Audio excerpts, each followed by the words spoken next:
Hello everyone, my name is Jenna, but you guys can call me Jen, and welcome back to my channel. And welcome back to another video in this lovely December season. I am here in my basement with my cup of coffee with a setting sun, and I realized that this sun has like, it's already 3:30 and it sets fast.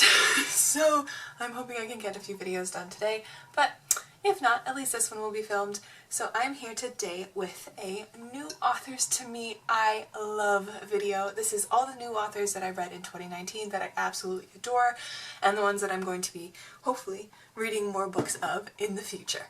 So without any further ado, let's get into this. These aren't really in any order at all. But first and foremost, we're going to talk about Brandon Sanderson. This is the only Brandon Sanderson I have read, but I have accumulated so many more of his books. I don't know if you can see them on my shelf, but they're all here. I really want to keep going with his series, and with this series in particular, and get into the Mistborn series, and get into the Way of Kings, that series as well, the Stormlight Archives. I have them on my shelf. I'm going to get to them in 2020, I swear. But this made me just fall in love with his world building and his writing, and I found it absolutely incredible, and I devoured this in like one day. So Brandon Sanderson is for sure a new author that to me at least, he's been around for a while, that I'm just going to keep on my list forever. Yeah, I love this. The next author, new to me, is I think one that's going to be on a lot of people's favorites list. Not necessarily that they're new to them this year, but definitely because of this book in particular, and because of the other one that I read this year, but that is Taylor Jenkins Reid, because of Daisy Jones and the Six. This book broke my soul when I read it in the summer, and I fell in love with the way Taylor Jenkins Reid paints worlds, and I really hope that it continues on with her historical novels like this.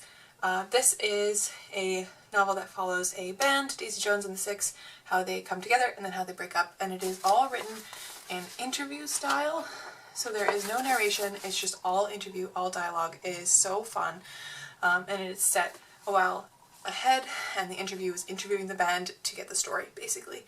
By the end of this, I wanted to find the music of Daisy Jones and the Six so badly that I was so disappointed that they weren't real. I know they're also hopefully making a TV show for this. I know Reese has picked it up, Reese Witherspoon. So and we already have our Camilla and we already have our Daisy, and I'm waiting for them to name Decree Montgomery as Billy, because we need him as Billy. It's gonna be so good. Coffee break. But yes, I just adore this. And then I read The Seven Husbands of Evelyn Hugo this year, and I absolutely adored that one as well. But this one was like the gateway, and it will forever be one of my all-time favorite books, I think. It's just so good. Next is an author that has most definitely been around for a long time, but I have just never read any of her books before this year, and I am so happy that I've picked them up, because I actually found one of my favorite books of 2019. If you haven't seen that video, go definitely check it out, from her, and it is Sophie Kinsella. This is my favorite book of hers so far. I really enjoyed it, but I just adore how fun her stories can be, how real the characters are, and I love her writing. They're all-encompassing and so just enjoyable to get through, and they're fast, which is amazing for romance books. But this one for sure is one of my favorites. If you don't know what it's about a girl named Fixie, and one day she's in a cafe, she saves this guy's laptop, and as a thank you the guy writes an IOU, and then that starts off a chain of IOUs, and hence the IOU1 title. But it's just fabulous, and I really liked Fixie's family drama in this, and how she's running her parents' shop, and her dad passed away a few years ago, and her mom goes on vacation, so she's left in charge, but her siblings want to also be in charge, and she's a people pleaser. So I really like the family dynamics, and I really, really like the relationship in here. It was so nice. It was one of her better relationships, I think. But definitely love Sophie Kinsella, and I will definitely keep reading her books in the future. The next author on this list is one of middle grades, and it's the only middle grade on this list, actually, and well, one could be argued to be a middle grade, but I don't think it is. But that's just me, because, you know, it's too complex for middle grades. Not this one, the other one. Yeah. Anyways, this is Shannon Messenger, who wrote the Keeper of the Lost Cities series. I have featured this book in a lot of my videos, and I absolutely adore it. I highly recommend you guys pick this book up and this series up, because it's just so heartwarming. It deals with so many wonderful themes, and it's actually one of the better middle grades, if not the best middle grade that I have read. Of course, besides Harry Potter, but like that's another question for another day. But yes, this is about 12-year-old Sophie, who finds out one day that she is an elf, and she gets swept off to this world of elves and starts learning elf magic, and there's mysteries, and there's just wonderful friendships in the series, and you grow up with Sophie as the books go on. It's just so good.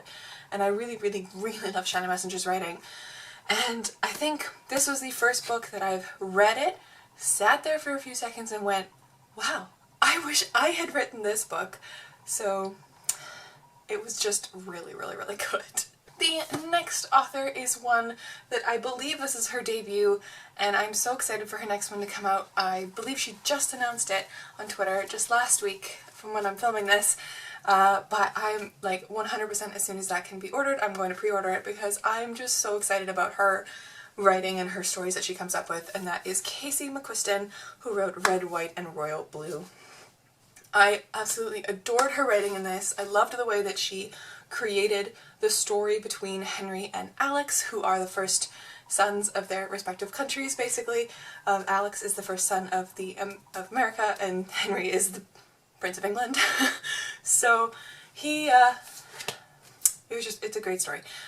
But the way that Casey McChrystal has written it and has knitted together different plot lines and storylines, and all of her characters are so well fleshed out, I just adored it, and I'm going to be picking up more of her in the future. I just absolutely loved this book so much. The next one was kind of a surprise for me, to be honest with you. It was one that I picked up in October, and I wanted witchy reads, I wanted those kind of reads, and this one I picked up on audiobook, and I fell in love with the writing and the story, and I think I'm going to try find more of this author in the future, because I really liked the way that she created the story, and that is Lily Anderson, who wrote The Undead Girl Gang. This was an incredible ride, and I really, really enjoyed it. I think I gave it either 4.5 or 5 stars. Like, it was just incredible. This is a story about Mila, who loses her best friend. The entire town thinks it's a suicide, but she thinks it's murder. So in an attempt to find out what happened, she tries to bring her best friend back from the dead, because she is a witch, and she does, but accidentally she brings back 2 other girls who were who died like 3 days before her best friend. So now she has to control these 3 zombies, basically, and if they get too far away, they turn back into their like corpse selves. So it's a wild ride. This entire book is just incredible, and it speaks really well about grief and friendship, and just like, honestly, sometimes what you can believe is wrong about people, and it was so good, and it was perfect for that time of year. So I'm definitely going to check out more of Lily Anderson's books. I'm not sure if this was her debut, but I think, I don't know. It doesn't say on the back, but it was fabulous, and I'm going to try find more Lily Anderson for sure. The next one is that middle grade I was talking about before. This is a little bit too complex, but I think it hits more in the YA fantasy type vein for me anyways, but that is also a really old book, and I'm really late to the train, but it is Christopher Paolini, who wrote the Eragon series. I have read Eragon and the next one, which is Eldest, and I adored both of them so much. The writing in this is incredible.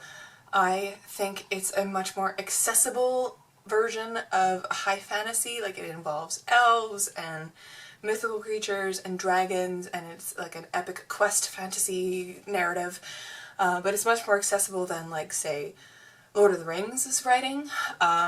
So if you're looking to like get into fantasy, I suggest you try Eragon, because it is easy to understand and really easy to follow, and you just lose yourself in this narrative. It's so good. I adore the characters that Christopher Paolini has put together, and I really, really love where the story is going and how he just keeps making it bigger and expanding the world, and it's just delicious. I love it so much. It's not necessarily like the best writing in the world, in my opinion, but it is fabulous, and for what it is, a new favorite, for sure. We're down to the last two, friends. It's going, and the sun is going, but it's okay. We're gonna rush, we're gonna do it. It's gonna be fine. But the next book on this list and the next author is one that I read also in October, and I fell in love with the way that she writes stories, and I fell in love with her characters, and that is Carrie Maniscalco, who wrote the Stalking Jack the Ripper series. I have so far read the first two in this series, but I will definitely keep going with it, and I will definitely be picking up other books of hers. I know there's one on Goodreads that I've saved as like a want to read, but it's like a no title type thing, if I'm not mistaken. I don't know. If I am mistaken, I'll I don't know. But I'm really excited about her writing in particular, because it's the kind of writing that you just get sucked into, and especially when she writes mysteries. I really enjoy the way that she writes these mysteries, but also incorporates the romance into it. I've heard that a critique of this series is that there is too much romance and not enough crime solving, but I'm like, actually, for a YA book, I think it's done really well, especially in this one and in the second one. They're pretty well balanced. I couldn't really say anything about the third one or the fourth one because I haven't read them, but I really hope they're good and I hope I enjoy them. But I really, really love her writing a lot. And the last one on this list, I didn't intend it to be last, but it just ended up being last, and as it was last on my favorites list of 2019, and that is Beth OLeary, who wrote The Flat Share. This is my favorite book of 2019, and so I couldn't not include Beth OLeary on this list, because she is a master of what she does. She has another book coming out in 2020 called The Switch Up that I am so excited for. If it's anything like this, I'm just so prepared for it. I adored the way this was written. It is a dual perspective between Tiffy and Leon, who each have such unique voices, and it just knits together a story of romance and of second chances, and it's just so real. It's not like a typical romance book where it's all fun and games. There's a lot of laughter and a lot of fun stuff in here, but there's also a lot of hard-hitting topics in this, and I just really enjoyed the way that she handled it, and I can't wait to see what she does with her next book, honestly. Oh no, I lied. It's not the last one. This is just because I don't actually have this physical book with me, but that is a new favorite for sure. Samantha Shannon. There's too many Shannons on this list. Oh my goodness. Samantha Shannon, and her writing is just absolutely superb. This is the only book I've read of hers, but which is The Priory of the Orange Tree, if you can't tell because of the glare, but I just adored her writing. I adored the way she created this world, and I'm really, really intrigued now to go into the Bone Season, which is her other series that I originally picked up, tried to get into and couldn't really get into it. I don't know if I was just not in the mood, but I'm definitely going to give it another try. So that's definitely going to happen in 2020. So this, and no matter what else she comes out with, I'm definitely going to check it out, because I just really loved the way she created this world and these characters, and just her writing was fabulously done. And oh, it was just so delicious, and even though it was like 800 pages or more, it was a fast read. Like, it just went really well. I think it was paced really well, even though it was like a slow burn type of fantasy. It was just so, so good. It was one of my favorites of the year, and I just adored her writing so much, so I'm definitely going to keep going with Samantha Shannon. Now, I swear, that is all of them. That is everything.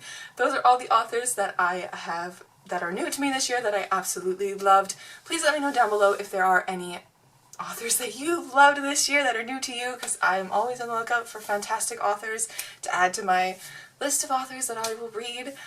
But yeah, if you're feeling like it, make sure to subscribe and like this video, and I hope to catch you in another video soon. Stay kind and keep on reading.